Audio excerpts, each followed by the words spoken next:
Bonjour tout le monde, coucou à toute la communauté Amérique, Asie, Océanie, Europe et Afrique. Bonnes et heureuses années 2026. Que la santé, la joie, la vie, la prospérité, le partage, la bienveillance, l'excellence nous accompagnent durant toute cette année 2026. 2025 est parti avec des gens qu'on chérissait. 2025 est parti avec son lot de problèmes, de bonheur, de soucis, etc. Mais c'est la vie. Nous ne pouvons que subir, mais aussi prier. Donc cette année 2026 soit une année mais vraiment excellente dans tous les domaines. Donc cette vidéo est tout simplement pour remercier, pour faire un grand big up à toute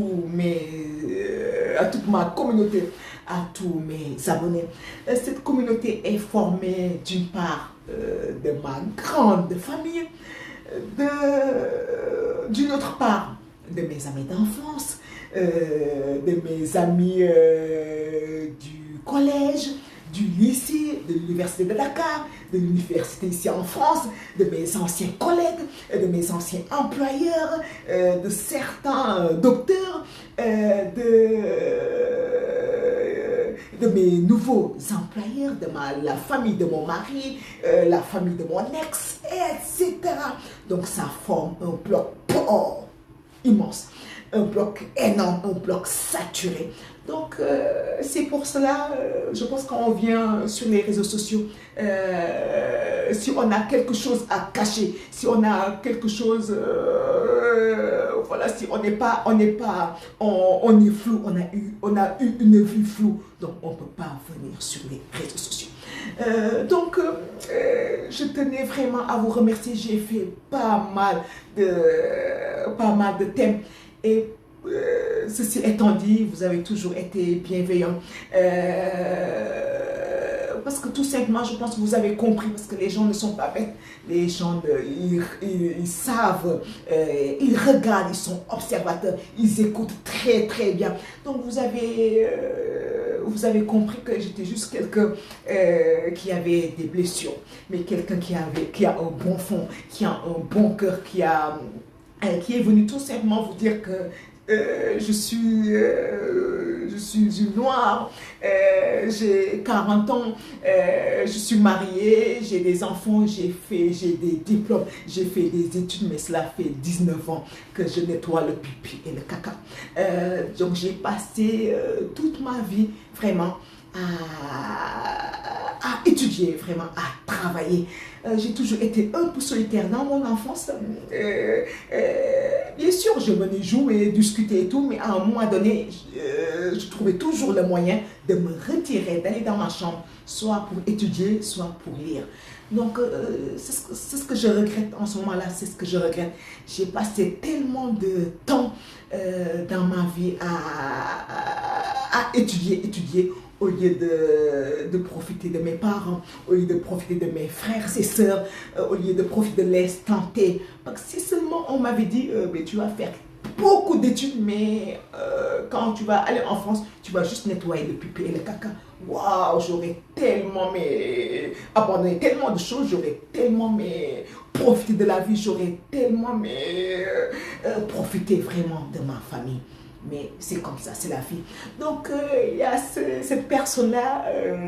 qui tient tête vraiment qui tient tête à toutes ces personnes qui veulent vraiment la rabaisser. Donc, parce que tout simplement, moi, j'ai signé un pacte avec mon grand-père, j'ai signé un pacte avec mon père, j'ai signé un pacte avec ma famille, tout simplement parce que je dois rester digne. Digne dans le sens que, voilà, il n'y a que le travail qui paye. Donc, tout ce que j'ai gagné dans ma vie, c'est par la sueur de mon front. Tout ce que j'ai gagné dans ma vie, j'ai voulu le partager. Parce que moi, j'y crois au partage. Donc, si, par exemple,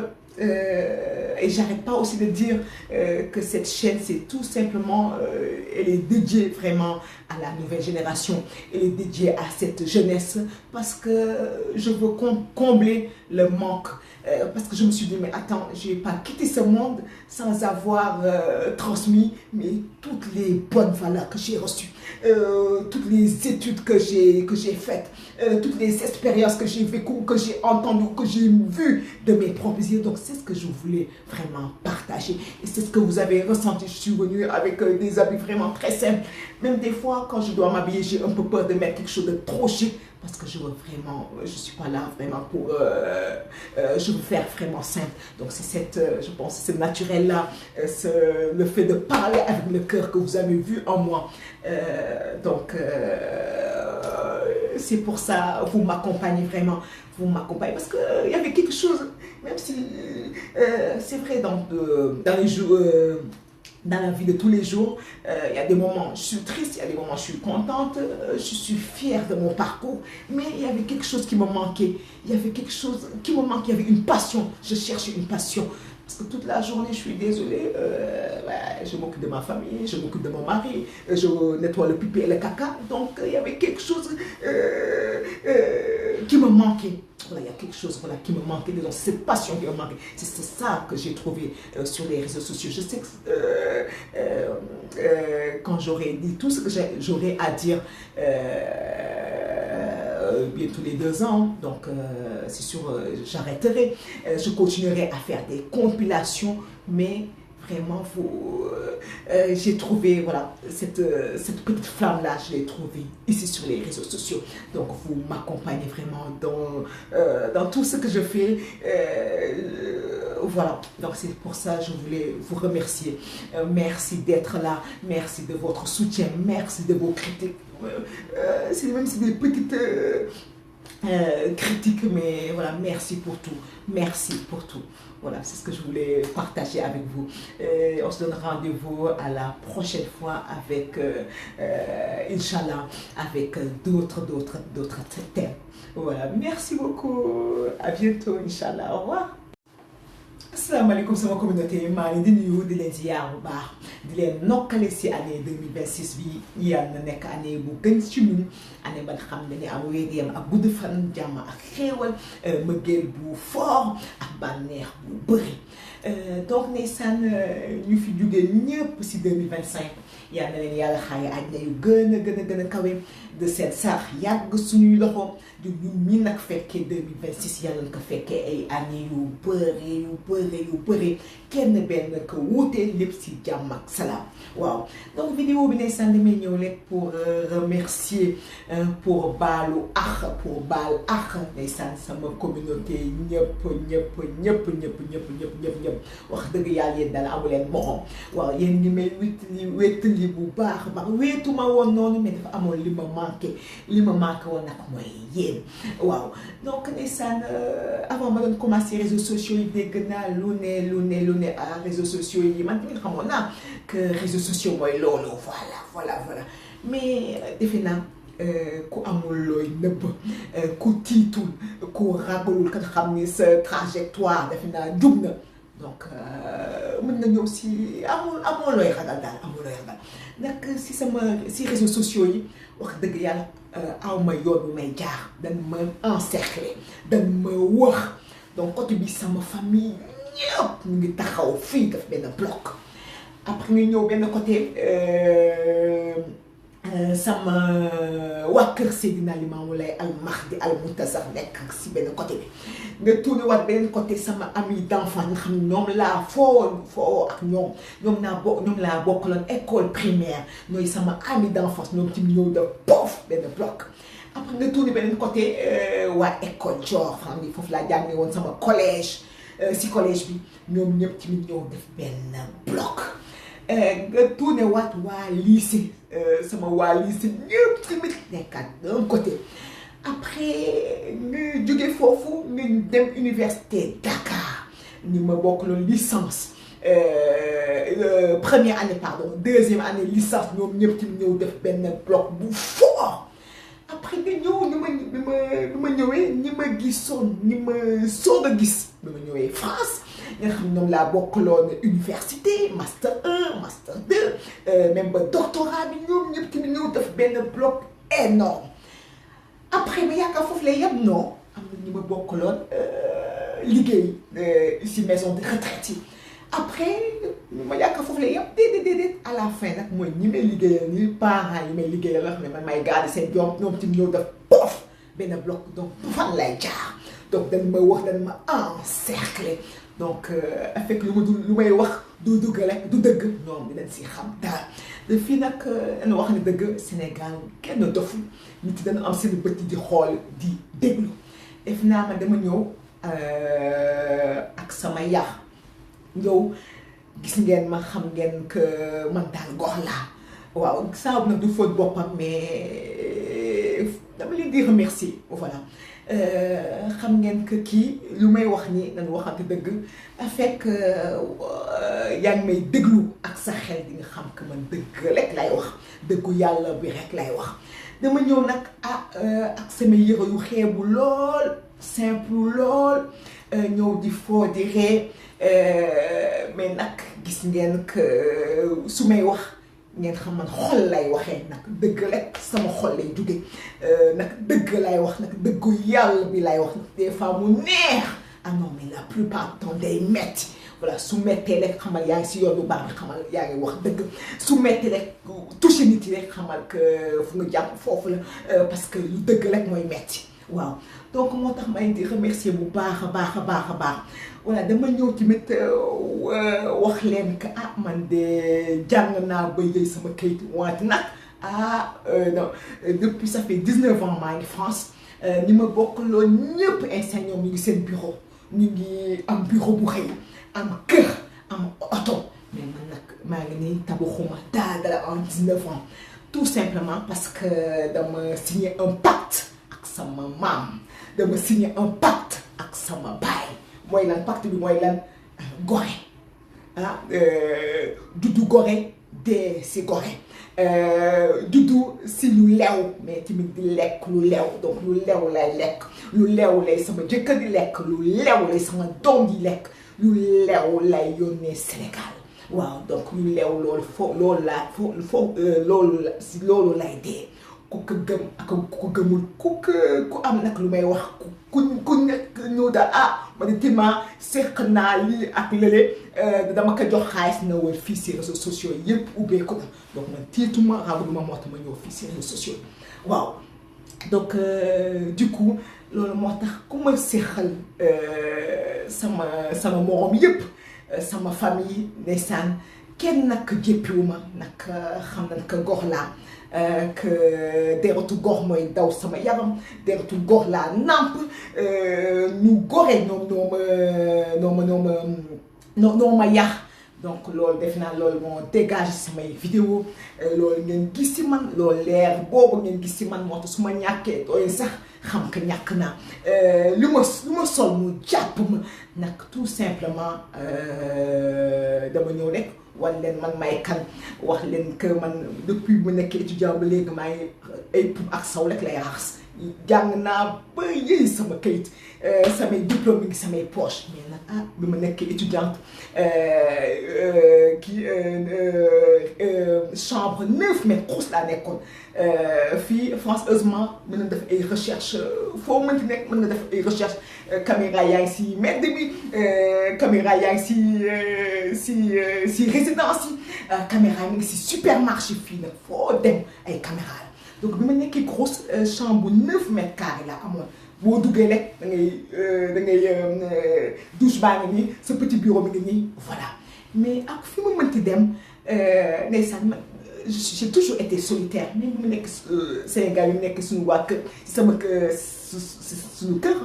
ndeysaan damay fooree et tout mais à un moment donné damay retiré wu toog sama néeg soit di jàng soit di lire donc noonu laa mës a mel en fait donc du coup ndeysaan bi mu nekkee grosse chaque fois bu ñu defee suñu examen ba pare bu ñu waree nag bànneexu fooree et tout donc ñëpp dañuy ñëw sama néeg la ñëw parce que man du ma dem seeti kenn ñëpp dañuy ñëw ñëw ne sax si sama néeg si laay sama néeg ma togg couscous wala togg ay ginaar et tout ne sax après ñu fooree waxtaan et tout après ku ne dema si néeg ñoom ñu may seetaan ñoom ñu ngi may déglu et tout donc moo tax mu ne ma aw ma yoon bu may jaar parce que ñoom ñëpp dañu ma wax donc 10 000 abonnés la soo demee si TikTok en tout TikTok YouTube Instagram ñëpp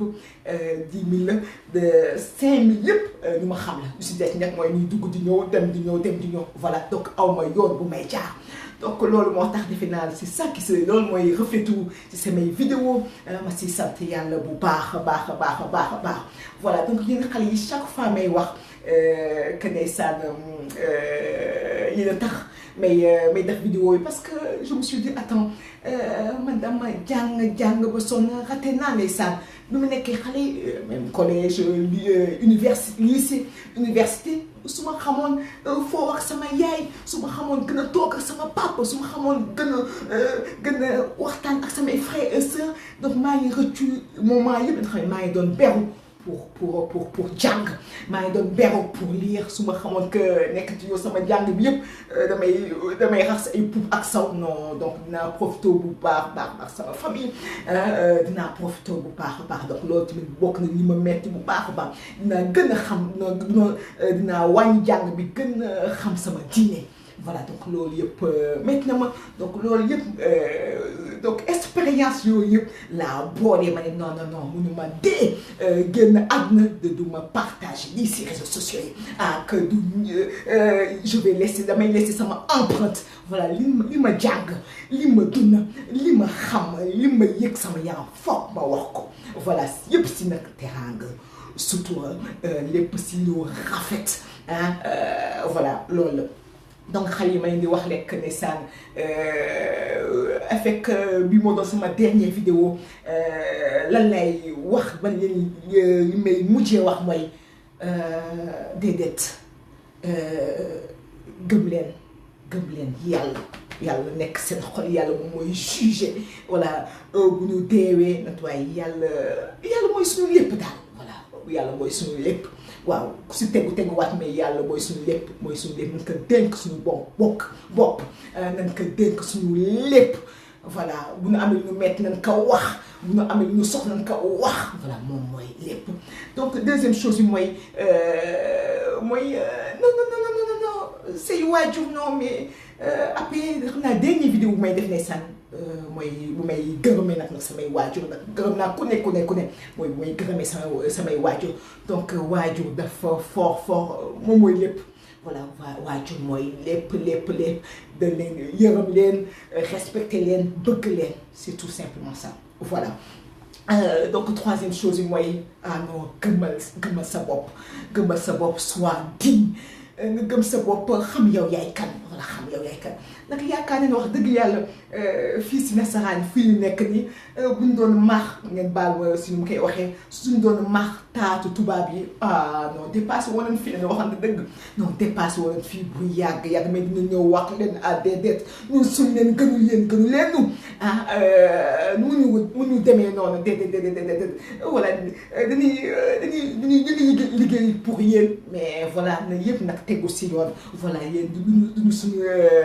waaw na yëpp tegu si yoon daal na yëpp tegu si yoon ba ñoom ñu respecté ñu voilà donc mi ngi noonu daal donc dinaa continuer incha allah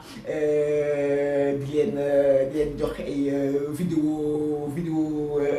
yu dëggu en tout cas voilà yu dëggu xaw na ñu neex wala du neex mais en tout cas lu dëggu yéen xam ne dama ko xalaat yéen xam ne dafa nekk sama xol yéen xam ne dëgg la surtout voilà donc loolu daal ndeysaan laa bëggoon partager ak yéen si vidéo bi ndeysaan donc après vidéo yu ndeysaan donc après ndeysaan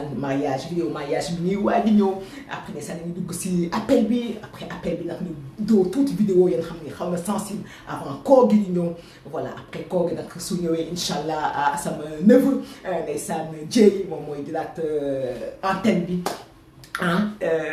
voilà mi ngi noonu donc yàlla na année bi yàlla nekk année bu gën si ñun année bu am naataange jàmm ak xéewal ak sutura lépp di salaam wax dëgg yàlla maa leen di gërëm bu baax a baax di gërëm sama famille di gërëm sama jëkkër bu baax di gërëm sama yaay di gërëm samay mag di gërëm samay doom vraiment bëgguma lim mais di gërëm ñëpp xam ni vraiment yéen ngi may encouragé voilà ñëpp nañ xam ne saan dañ ma bëgg rek da yàlla tax chaque fois dañ may envoyé message Tima da nga def ça va Tima da nga def ça va voilà xam nañ ko am naa jëkkër mais di wax waaw mais xam nañ ko am nga jëkkër Tima am nañ jabar mais dañ lay nuyu rek voilà dañ la bëgg c'est comme ça voilà wala dañ xam ne am ñu jabar mais di wax waaw dañ la bëgg rek c'est tout nga am jëkkër ak yoon ew si mais dañu ñëw rek wax ñu ñàkk fay ñu ñëw rek pour nuyoo la pour xool ak yaa ngi si jàmm voilà donc loolu yëpp ndeysaan yéen ngi may wétali daal yéen ngi may wétali voilà donc yal na yàlla def jàmm ak salaam ak ndeysaan sama ndeysaan am na bëgguma tudd tur mais am na kan xam ne benn jigéen parce que jigéen ñu bëri nag bëgguñu ma wax dëgg yàlla mais am na benn jigéen man xam ne wala ñaar mais à chaque fois ça fait presque 2 ans bu ma dugalee si TikTok moom day ñëw bu nga si moom mooy njëkk a aimé donc loolu jaaxal ma lool jaaxal ma xaw ma ci ne la nag xaw ma lan ndax ma di nga xam sa bopp mais daal macha allah maa ngi di remercier yéen ñëpp bugguma lim nag sinon damay juum yal na ko fekkee ay années yu bëri jërëjëf ba beneen yoon incha allah merci au revoir.